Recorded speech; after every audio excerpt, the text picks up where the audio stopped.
Հունահռոմեական ոճի ըմբշամարտի Հայաստանի հավաքականը Եվրոպայի առաջնության նախապատրաստական վերջին փուլն անցկացնում է Երևանում։ Հավաքականի գլխավոր մարզիչ Արմեն Բաբալարյանն այս անգամ հնարավորություն է տվել մի շարք երիտասարդ ըմբիշների։ Պատրաստականությունը նորմալ է, մնացածի մզմա արդեն մրցումային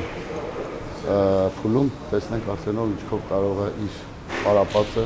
իր գիտելիքները դրսևորի գորգի վրա։ Օլիմպիական չեմպիոն, աշխարհի քառակի, Եվրոպայի յոթակի չեմպիոն Արթուր Ալեքսանյանը այս տարի չի մասնակցի Եվրոպայի առաջնությանը։ 34-ամյա ամբիշը շարունակում է վերականգնվել վնասվածքից։ 97 կիլոգրամ քաշային կարգում Հայաստանը կներկայացնի մինչև 23 տարեկանների աշխարհի չեմպիոն Հայկ Խլոյանը։ Դե պարտավորեցնում է, որովհետև Արտուրը արդեն 10 նամակից ավելավոր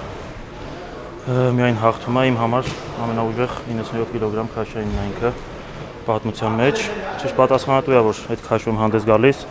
Ճիշտ է, դժվար է իր հետևից նոր արդյունքներ կրկնել, բայց պետք է փորձել։ Աշխարհի կրկնակի չեմպիոն Մալխաս Ամոյանը գոհ է նախապատրաստական շրջանից։ Եվրոպայի քառակի չեմպիոնի խոսքով գործող չեմպիոնի կարգավիճակով Եվրոպայի առաջնությանը մոտենալ ունի իր դժվար կողմերը։ Պատասխանատվությունս էլ ավելի ծանրանում, քանի որ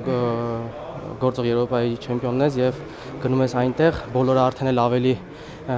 տրամադրված են քեզ դեմ գոտեմարտում, էլ ավելի պատրաստված։ Դրա համար գնալով էլ ավելի է դժվարանում, բայց կփորձեմ ամեն ինչ անել, որ կարողանամ 5-րդ ոսկե մեդալը նվաճել։